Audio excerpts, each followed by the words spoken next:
En los años 80, mientras el mundo miraba a Colombia como el epicentro del narcotráfico, pocos entendían que el verdadero poder de Pablo Escobar Gaviria no solo estaba en la producción de cocaína, sino en las alianzas que construyó fuera de su país.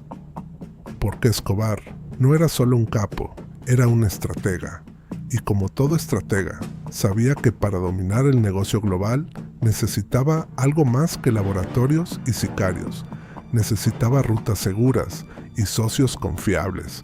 En ese momento, México no era lo que es hoy en el mundo del narcotráfico. Era, más bien, un puente, un territorio de paso. Pero Escobar vio algo que otros no. Vio potencial.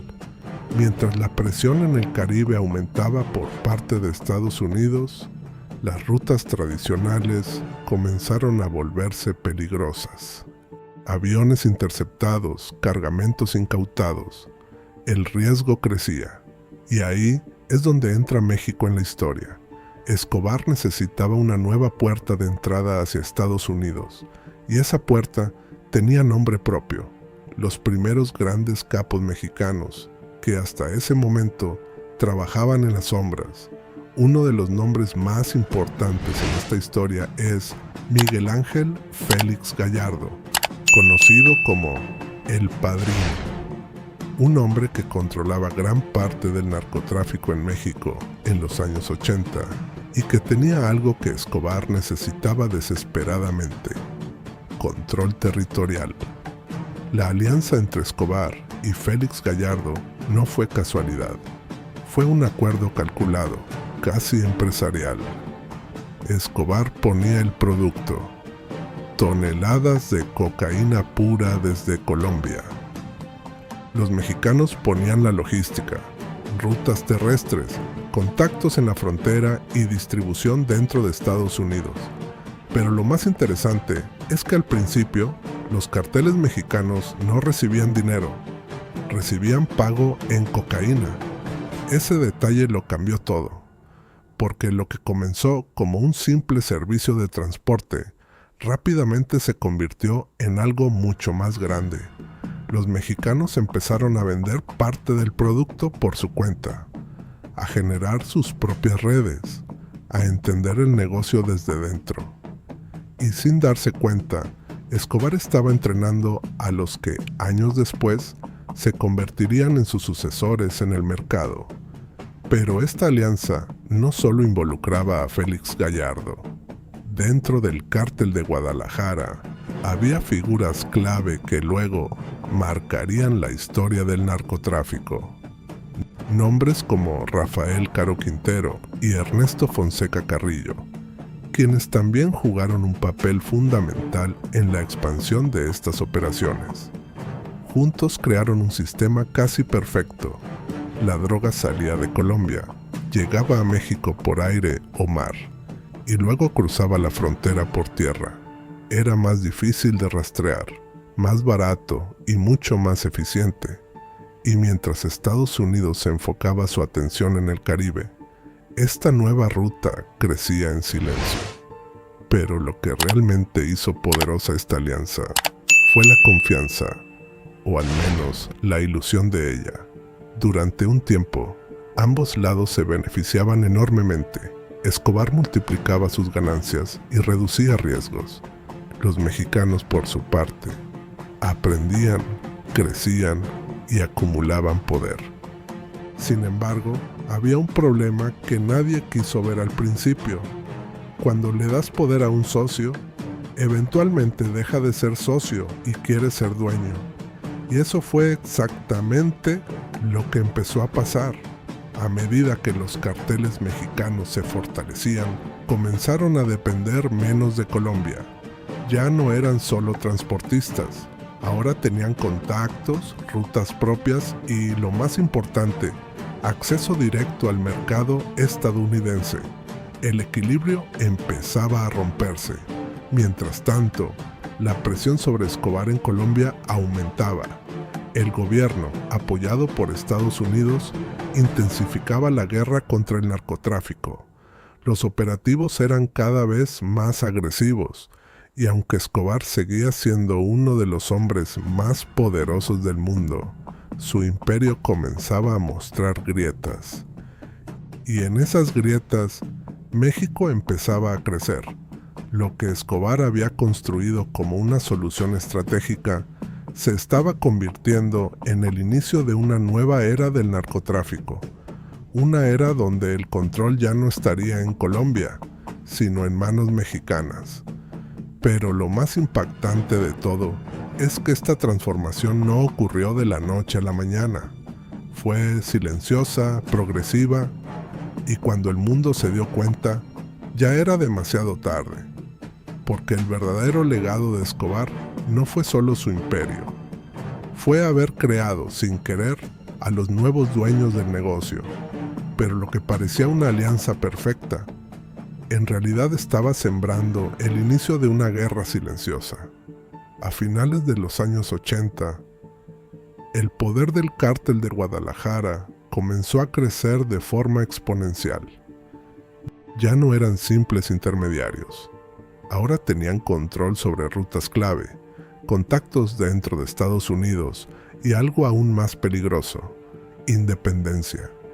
Y cuando un imperio empieza a depender menos de su proveedor, la balanza de poder cambia inevitablemente. Mientras tanto, Pablo Escobar Gaviria seguía enfrentando una presión brutal en Colombia.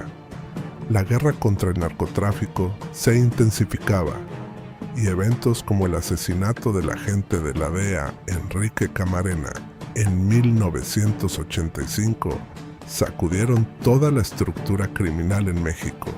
Este hecho no solo provocó una reacción inmediata del gobierno estadounidense, también desestabilizó completamente al cártel de Guadalajara.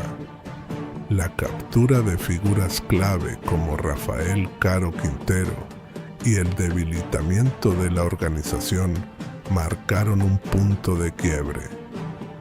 Pero lejos de destruir el sistema, lo fragmentaron, y esa fragmentación fue aún más peligrosa.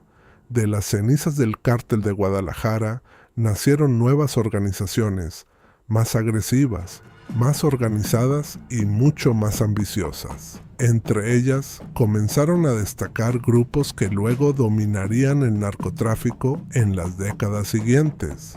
Nombres como el Cártel de Sinaloa empezaban a tomar forma, liderados por figuras que en ese momento aún no eran tan conocidas, pero que pronto cambiarían el juego para siempre. Uno de esos nombres era Joaquín Guzmán Loera. A diferencia de la vieja guardia, estos nuevos líderes no querían ser intermediarios. Ellos querían controlar toda la cadena: producción, transporte y distribución. Y aunque Colombia seguía siendo el principal productor de cocaína, México ya tenía el control de lo más importante: el acceso al mercado más grande del mundo. Y aquí es donde la historia da un giro clave, porque mientras Escobar luchaba por mantener su imperio en pie, los carteles mexicanos comenzaron a negociar directamente con otros productores en Sudamérica. Ya no necesitaban exclusivamente al cartel de Medellín. Habían aprendido lo suficiente como para operar por su cuenta. La relación dejó de ser de dependencia y se convirtió en competencia silenciosa. Al mismo tiempo, la logística evolucionó. Las rutas se diversificaron. Ya no solo se usaban aviones o cargamentos grandes. Ahora había túneles, vehículos modificados, corrupción en puntos estratégicos y una red mucho más compleja que hacía casi imposible rastrear el flujo de droga. México dejó de ser un puente y se convirtió en el nuevo centro de operaciones. Pero lo más impactante es que todo esto fue posible gracias a las bases que Escobar ayudó a construir. Cada ruta abierta, cada contacto establecido, cada cargamento exitoso, fue una lección para los carteles mexicanos. Y ellos aprendieron rápido. Mientras tanto, el imperio de Escobar comenzaba a desmoronarse. La presión del gobierno colombiano La persecución internacional y la guerra interna contra otros carteles como el de Cali debilitaban cada vez más su estructura. Ya no tenía el mismo control, ni la misma capacidad de operar como antes. Y en ese momento de debilidad, México ya estaba listo. Los carteles mexicanos no solo tomaron el control de las rutas, tomaron el control del negocio y lo hicieron de una forma mucho más discreta, más estratégica y en muchos casos más violenta. Porque a diferencia de Escobar, que buscaba poder visible, los nuevos capos entendían algo diferente. El verdadero poder está en operar en las sombras. Y así, sin un anuncio oficial, sin una guerra directa entre países, el liderazgo del narcotráfico global comenzó a cambiar de manos. Lo que antes era dominado por Colombia, ahora estaba siendo controlado por México. Pero esta transición no fue limpia, no fue ordenada, fue caótica, violenta y llena de traiciones. Porque cuando múltiples organizaciones compiten por el mismo poder, la guerra es inevitable y lo peor, apenas estaba comenzando. Porque lo que vendría después no sería solo una lucha por rutas o dinero, sería una guerra total por el control del narcotráfico mundial. Y entonces ocurrió lo inevitable, la caída del hombre que lo empezó todo. En 1993, después de años de persecución, violencia y caos, Pablo Escobar Gaviria fue abatido en Medellín. Con su muerte, no solo terminó la historia del capo más poderoso de Colombia, también se cerró oficialmente una era. Pero lo que muchos no entendieron en ese momento es que su caída no significó el fin del narcotráfico. Significó su evolución. Porque mientras el mundo celebraba el fin del cartel de Medellín, en las sombras ya existía una nueva estructura mucho más peligrosa, más silenciosa y más difícil de detener. México ya no era un jugador secundario, era el nuevo protagonista. Organizaciones como el Cártel de Sinaloa, el Cártel del Golfo y más adelante, grupos como los Zetas, comenzaron a expandirse de manera agresiva. Pero a diferencia de los carteles colombianos, estos no cometieron el mismo error de exponerse demasiado. Ellos aprendieron que el poder no está en aparecer en revistas, sino en controlar todo sin ser visto. Aprendieron que la violencia debía ser estratégica y sobre todo, aprendieron que la clave del negocio no era solo la droga, era la estructura. Una estructura que Escobar ayudó a crear, porque cada ruta que él abrió, cada contacto que estableció y cada alianza que formó, fue el plano perfecto para que los carteles mexicanos construyeran su propio imperio, pero esta vez sin depender de nadie. Y aquí es donde entra uno de los personajes más importantes de esta nueva era, Joaquín Guzmán Loera. El Chapo no solo continuó el negocio, lo perfeccionó, expandió rutas a niveles globales, utilizó tecnología más avanzada y convirtió al cartel en una de las organizaciones criminales más poderosas del planeta. Pero lo más impactante es que todo esto fue posible gracias a algo que comenzó décadas atrás, con una simple alianza, la alianza entre Colombia y México. Lo que empezó como un acuerdo estratégico para transportar droga, terminó convirtiéndose en el traspaso de poder más importante en la historia del narcotráfico. Y lo más irónico de todo es que Pablo Escobar Gaviria nunca lo vio venir, porque mientras él creía que estaba expandiendo su imperio, en realidad estaba creando a quienes lo reemplazarían. Y no solo eso, los carteles mexicanos no se detuvieron en la cocaína, diversificaron, entraron en otros mercados, controlaron territorios completos, infiltraron sistemas y construyeron redes que hoy en día siguen siendo extremadamente difíciles de desmantelar. El negocio dejó de ser regional y se volvió global. Hoy, décadas después, el mapa del narcotráfico es completamente diferente. Colombia sigue siendo clave en la producción, sí, pero el control de las rutas, la distribución y gran parte del poder está en manos mexicanas. Todo gracias a una decisión estratégica tomada en los años 80. Una alianza, una jugada que parecía perfecta, pero que terminó cambiando el equilibrio del crimen organizado para siempre.